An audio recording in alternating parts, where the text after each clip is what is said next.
नमस्कार। आज हम आत्मा की एक बड़ी ही अद्भुत यात्रा पर निकलने वाले हैं। एक ऐसी कहानी जो समय से भी पुरानी है। आज हम ये समझने की कोशिश करेंगे कि हम असल में हैं कौन, कहाँ से आए हैं और हमारी आखिरी मंजिल क्या है। तो चलिए इस रहस्य को एक साथ मिलकर खोलते हैं। देखिए, हमारी पूरी समझ की शुरुआत ना इसी एक शक्तिशाली विचार से होती है। हमारी असली पहचान ये शरीर नहीं, बल्कि वो आत्मा है जो इसके अंदर है। और हम सब उस एक निराकार परमपिता की ही संतानें हैं। ये तो एक यूनिवर्सल फैमिली जैसी बात हो गई, जो शरीर की सारी सीमाओं से कहीं परे है। तो हमारी यात्रा का पहला पड़ाव, आत्मा का असली स्वरूप क्या है और उसका अपना असली घर कौन सा है। चलिए इसी को जानते हैं। इसका मतलब ये हुआ कि हम असल में एक आत्मा हैं। जरा सोचिए, हम सब चाहे किसी भी शरीर में क्यों ना हो, एक ही पारलौकिक पिता के बच्चे हैं। और ये बात हमें एक ऐसे सार्वभौमिक परिवार का हिस्सा बना देती है जो किसी भी शारीरिक पहचान से बहुत बहुत बड़ा है। एक ऐसी जगह की कल्पना कीजिए जहाँ कोई हलचल नहीं है, कोई दुख नहीं, सिर्फ और सिर्फ शांति। इस दुनिया के जन्म मृत्यु के खेल में आने से पहले हम सभी आत्माएं अपने पिता के साथ उसी शांति धाम में रहती थीं। वही हमारा असली, हमारा अपना मूल घर है। लेकिन फिर सवाल उठता है कि आत्मा उस शांति के घर को छोड़कर इस दुनिया के मंच पर आती कैसे है। बस यहीं से समय का एक बहुत बड़ा चक्र शुरू होता है। और यहाँ एक बहुत ही अनोखी बात सामने आती है, 84 जन्मों का चक्र।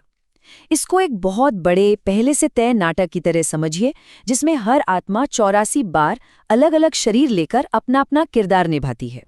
आत्मा की ये जो यात्रा है, ये 4 युगों से होकर गुजरती है। ये सतयुग में एकदम पूर्ण पवित्रता से शुरू होती है, जिसे स्वर्ग कहा जाता है।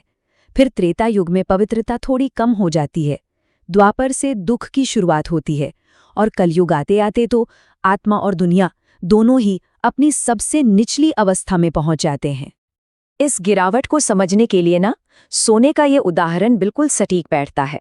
सतयुग में आत्मा 24 कैरेट सोने की तरह एकदम शुद्ध होती है, लेकिन कलयुग के अंत तक आते आते वो अपनी चमक खोकर एक कह सकते हैं कि एक धूमिल मिलावटी धातु की तरह रह जाती है।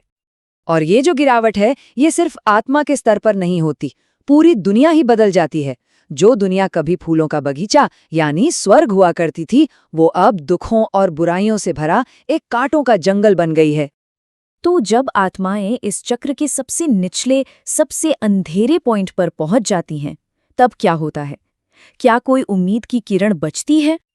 ये बड़ी दिलचस्प बात है। जब जीवन में सुख होता है ना, तब पिता की याद नहीं आती।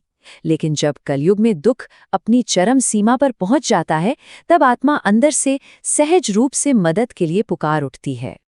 पर आत्मा पुकारती किसे है? यहाँ 2 तरह के पिता के बीच एक बहुत जरूरी फर्क बताया गया है। एक तरफ है हमारी शारीरिक या लौकिक पिता, जो हमें हर जन्म में एक नया शरीर देते हैं, और दूसरी तरफ है एक शाश्वत पारलौकिक पिता, जो सभी आत्माओं के पिता हैं। और बस यही है आत्मा की सबसे गहरी पुकार। हे पतित पावन, यानी पतितों को पावन करने वाले, अब आकर हमें फिर से पवित्र बनाओ। ये मदद के लिए एक यूनिवर्सल प्रार्थना है। तो जब उस पुकार का जवाब मिलता है, तब क्या होता है? पिता का आना भी किसी भी समय नहीं होता। वो इस नाटक के एक बहुत ही खास समय पर आते हैं, जिसे संगम युग कहते हैं। ये कलयुग के अंत और नए सतयुग की शुरुआत के ठीक बीच का एक छोटा सा परिवर्तन का समय है। ये पुरानी दुनिया के खत्म होने और नई दुनिया के बनने का संगम है। और इसी संगम युग में वो परमपिता, जिन्हें प्यार से शिव बाबा कहा गया है, वो खुद इस धरती पर आते हैं। उनका मकसद क्या है? अपनी खोई हुई संतानों से मिलकर उन्हें फिर से स्वर्ग का मालिक बनाना। लेकिन पिता ये बदलाव लाते कैसे हैं? आत्मा को फिर से पवित्र बनाने का तरीका क्या है? चलिए अब ये देखते हैं। यहाँ 2 रास्तों के बीच एक बहुत सुंदर तुलना की गई है। भक्ति मार्ग को रात कहा गया है, जहाँ आत्मा अंधेरे में भटक रही है, खोज रही है। और जब पिता आते हैं तो वो ज्ञान का दिन लेकर आते हैं, जहाँ सब कुछ साफ साफ दिखने लगता है और आत्मा को अपनी मंजिल मिल जाती है। तो ये परिवर्तन होता कैसे है? पिता ये 4 बातें सिखाते हैं।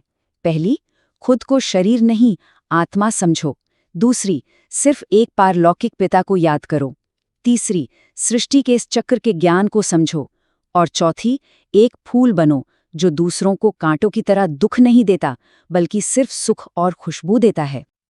और इस रास्ते पर चलने का इनाम, वो एक ऐसी विरासत है जो कभी खत्म नहीं होती। आखिरी इनाम है दैवी गुणों को अपनाकर फिर से देवता बनना और आने वाले स्वर्ग का मालिक बनना। बस यही आत्मा की यात्रा की सबसे ऊंची मंजिल है। और वो स्वर्ग होगा कैसा? उसका एक अद्भुत वर्णन मिलता है। हीरे जवाहरात के महल होंगे, सोने से जड़ा हुआ फर्नीचर होगा और एक ऐसी दुनिया जहां दुख या अपवित्रता का नामो निशान तक नहीं होगा, सिर्फ और सिर्फ संपूर्ण सुख और शांति। ये स्लाइड उस अविश्वसनीय बदलाव को दिखाती है जो पिता मुमकिन बनाते हैं। एक आत्मा जो पुरानी दुनिया में आध्यात्मिक रूप से एक भिखारी की तरह थी, वही नई दुनिया में एक राजकुमार या राजकुमारी बन जाती है। ये परम उत्थान है। तो हम आपको इसी एक गहरे सवाल के साथ छोड़कर जा रहे हैं। क्या कभी ऐसा जादू देखा है जो एक साधारण मनुष्य को देवता बना दे? इस परिवर्तन पर विचार जरूर कीजिएगा।